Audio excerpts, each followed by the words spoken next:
Many of us dream of owning a classic car, a prospect only made more exciting if you fix and maintain it yourself. But running a classic car is a very different experience from a modern one. So Andrew Evanson, Senior Operations Manager at Lancaster Insurance, visited Ralph Hosier Engineering Limited to get some beginner's advice from the mechanical maestro himself, Ralph Hosier. He also brought his son Frankie to pass that passion for classics down the generations. Whether the roads near you are billiard table smooth or more British, healthy suspension will keep your car composed, as well as riding and handling as it should. Don't be scared by its complexity, suspension is surprisingly easy to maintain.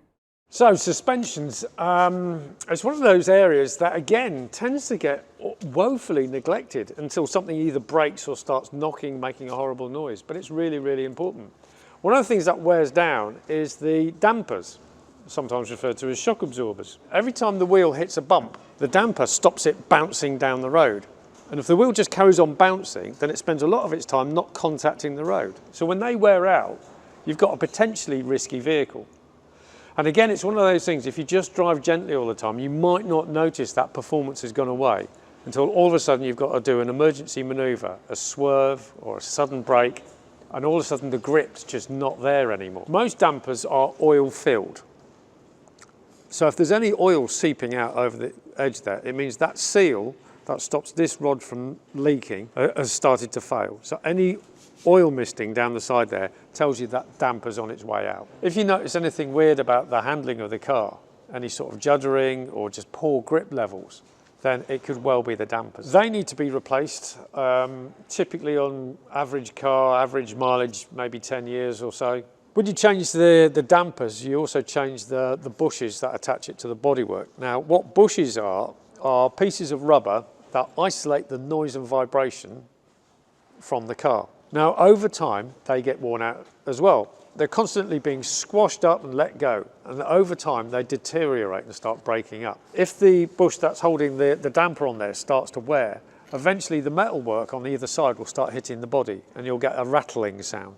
Bushes are in all sorts of places, not just on the damper, but also on the suspension. This is a wishbone off an XJ Jaguar, and you can see the rubber bushes, yeah, that's the ones just there, where the wishbone attaches to the car. And as the suspension moves up and down, these bits of rubber get twisted, and that starts to wear them down as well. If they do start to get very loose, then what you'll find is that whole wishbone's able to move around. You'll feel a bit of vibration through the steering, but the car becomes less certain in the way it handles. On the rear axle, it's even more important, bizarrely.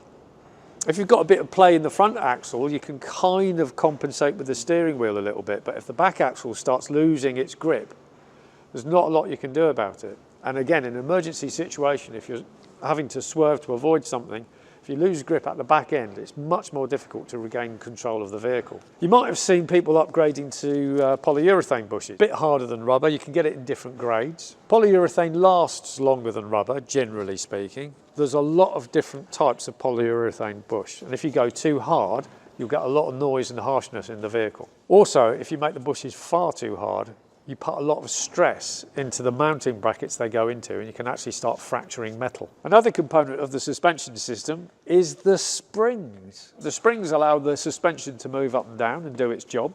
This Jaguar's got a coil spring, and what can happen, as has happened on the end of this one, is that they can fracture and snap. It could potentially come out, pierce the side of the tyre, particularly with McPherson strut suspension. But also it means that you've then lost wheel control.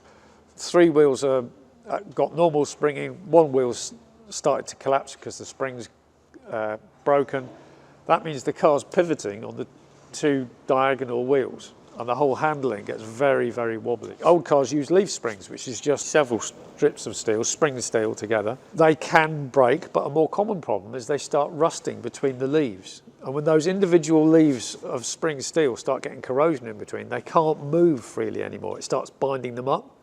And it's as if you've just stuck rock hard dampers on them instead.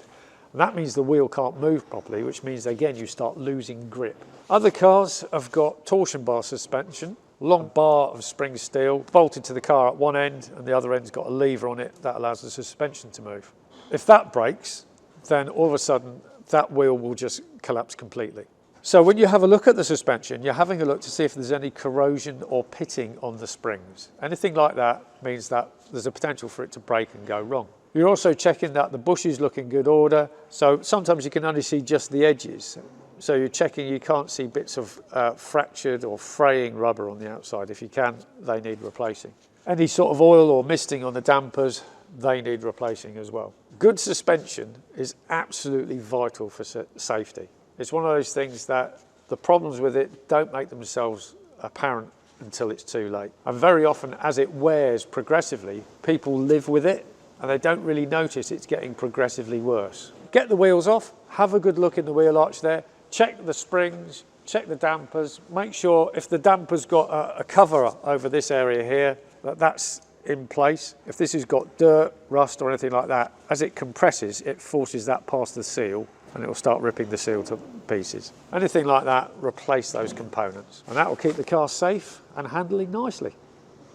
So monitor your shocks for fluid leaks, make sure your springs aren't rusty or snapped and that all your bushes are fresh and in good health, and your car should drive like a dream, even if the roads are a bit of a nightmare.